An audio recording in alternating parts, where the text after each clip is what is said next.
এমন এক যাত্রার কথা ভেবেছেন যেখানে গন্তব্য না, পথটাই হয়ে ওঠে সুন্দর। মেঘের ফাঁকে চা বাগানের সবুজে ধীরে ধীরে এগিয়ে চলে ছোট্ট এক ইতিহাস, দার্জিলিং হিমালয়ান রেলওয়েজ। এই ট্রেন শুধুমাত্র পাহাড় পেরোয় না, আপনাকে নিয়ে যায় অতীতে, ছেলেবেলায়। প্রতিটা বাঁক, প্রতিটা লুপ যেন এক একটা সিনেমার ফ্রেম। আজকের পর্বে থাকছে আমাদের প্রত্যেকের ছোটবেলার সাথে জড়িত দার্জিলিংয়ের সেই আইকনিক টয় ট্রেনের যাবতীয় তথ্য, যার মোহ বড় বয়সেও কিন্তু কাটে না। চলুন তাহলে শুরু করা যাক আজকের পর্ব। আমাদের সকলের প্রিয় শৈল শহর দার্জিলিংয়ের নাম বললেই প্রথমেই মাথায় আসে টয় ট্রেনের কথা।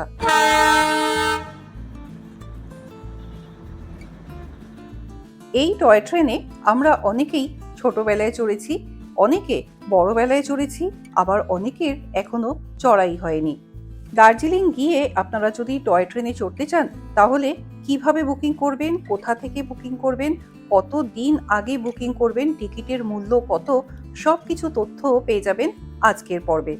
দার্জিলিং টয় ট্রেনের আসল নাম দার্জিলিং হিমালয়ান রেলওয়েজ, শর্টে DHR। এই রেল লাইন তৈরি হয় 1879 থেকে 1881 সালের মধ্যে। ট্র্যাকের প্রস্থ মাত্র 2 ফুট, মানে এখনো সেই ন্যারো গেজ লাইনেই কিন্তু এই ট্রেন চলে। টয় ট্রেন ধরার জন্য আপনাদের চলে আসতে হবে দার্জিলিং স্টেশনে, যা মল থেকে পায়ে হেঁটে 10 মিনিটের দূরত্বে অবস্থিত। এখান থেকে পুরো দার্জিলিং শহরটার দারুণ একটা ভিউ পাওয়া যায়। আমরা যেদিন গিয়েছিলাম ওয়েদারটা একটু মেঘলা ছিল, মাঝে মাঝে বেশ বৃষ্টিও হচ্ছিল। জয় রাইডের জন্য আপনারা দু রকম ট্রেনের অপশন পাবেন, একটা স্টিম ইঞ্জিন আর একটা ডিজেল ইঞ্জিন। স্টিম ইঞ্জিনের স্পিড কিন্তু খুবই কম, ঘন্টায় 10 থেকে 20 কিলোমিটার, আর এই তুলনায় ডিজেল ইঞ্জিনের স্পিডটা একটু বেশি। তবে স্টিম ইঞ্জিন এই ট্রেনকে আরও বেশি আইকনিক এবং ভিনটেজ করে তুলেছে। এই জয় রাইডের রুট হলো দার্জিলিং স্টেশন থেকে শুরু করে ঘুম স্টেশন পর্যন্ত যাওয়া এবং ঘুম থেকে আবার দার্জিলিং পর্যন্ত ফিরে আসা। যাবার সময় 15 মিনিটের জন্য বাতাসিয়া লুপে স্টপেজ দেওয়া হয় এবং ঘুম স্টেশনে 15 থেকে 20 মিনিটের মতো ট্রেন দাঁড়ায়। তারপর ফেরার সময় কিন্তু আর কোথাও কোনো স্টপেজ দেওয়া হয় না, একদম সোজা দার্জিলিং স্টেশন পর্যন্ত নিয়ে আসা হয়। এই পুরো রাইডটা করতে মোটামুটি 2 ঘন্টা মতো সময় লাগে। যদি স্টিম ইঞ্জিনে যান সেক্ষেত্রে 2.5 ঘন্টা মতো সময় লাগে, আর এটাই যদি আপনারা ডিজেল ইঞ্জিনে যান তাহলে 2 ঘন্টা থেকে একটু কম সময় লাগে। তবে একটা জিনিস বলে রাখি, এখানে কিন্তু ট্রেনের যে টাইম আপনাকে টিকিটে দেখানো হবে সেই টাইম কিন্তু মেনটেন হয় না। বেশিরভাগ সময়ই কিন্তু ট্রেন তার থেকে দেরিতেই এসে পৌঁছায়। তবে আপনারা যথাসময়ে, মানে টিকিটে যে টাইম দেওয়া থাকবে সেই টাইমেই স্টেশনে পৌঁছে যাবেন। আমাদের জয় রাইডের সময় ছিল সকাল 11টা, আর সেই জন্যই আমরা কিন্তু 11টার আগেই দার্জিলিং স্টেশনে পৌঁছে যাই। কিন্তু আমাদের ট্রেন এলো বেলা 12টা 20-তে, মানে প্রায় 1.5 ঘন্টার মতো লেট। আমরা যখন বাতাসিয়া লুপে এসে পৌঁছালাম তখন বেলা প্রায় 1টা, আর বেশ হালকা বৃষ্টিও নেমেছে। ওয়েদারটা কিন্তু আজ সকাল থেকেই একদম এই রকমই, কখনো মেঘ, কখনো বৃষ্টি, আবার কখনো হালকা রোদ। আমরা মার্চ মাসে গেছিলাম, বেশ কিছু রডোডেনড্রন গাছ চোখে পড়লো। বাতাসিয়া লুপে মিনিট 15 দাঁড়ানোর পরে আবার ট্রেন ছুটে চলল।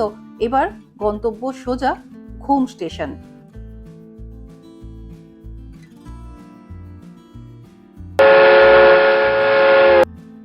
এসে পৌঁছালাম ভারতের উচ্চতম রেল স্টেশন ঘুম স্টেশনে, যা 7407 ফিট উচ্চতায় অবস্থিত।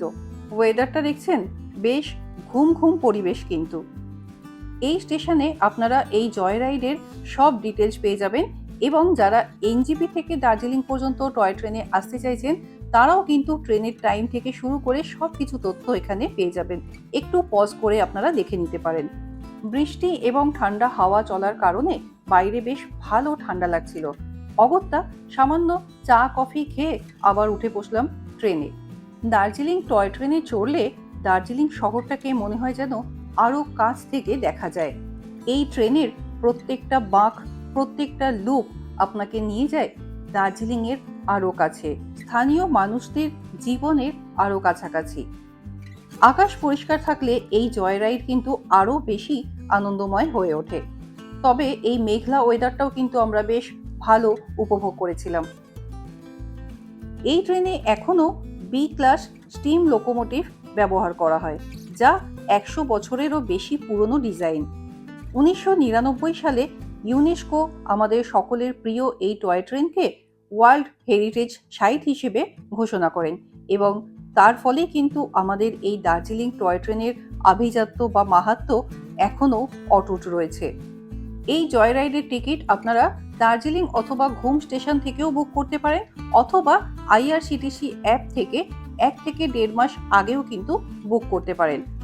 যদি পিক সিজনে যান সেক্ষেত্রে কিন্তু আগে থেকে বুক করে যাওয়াটাই ভালো হবে। ডিজেল ইঞ্জিনের ভাড়া জন প্রতি 1000 টাকা এবং স্টিম ইঞ্জিনের ভাড়া জন প্রতি 1500 টাকা। এই ভাড়ার মধ্যে দার্জিলিং থেকে ঘুম পর্যন্ত যাওয়া এবং ফিরে আসা ইনক্লুড থাকে, কোনো রকম কোনো রিফ্রেশমেন্ট কিন্তু এর মধ্যে ইনক্লুডেড থাকে না। আমাদের এই দার্জিলিং টয় ট্রেনের জয় রাইডের অভিজ্ঞতা বেশ ভালো ছিল। যেটুকু তথ্য আমি পেয়েছি আপনাদের সাথে শেয়ার করার চেষ্টা করলাম। ভিডিওটা যদি ভালো লেগে থাকে বা কোনো রকম কোনো কাজে লেগে থাকে তাহলে একটা লাইক এবং কমেন্ট করে পাশে থাকবেন। আজকের পর্ব তাহলে এখানেই শেষ করছি। দেখা হচ্ছে খুব তাড়াতাড়ি পরবর্তী পর্বে অন্য কোনো গন্তব্যে। ধন্যবাদ।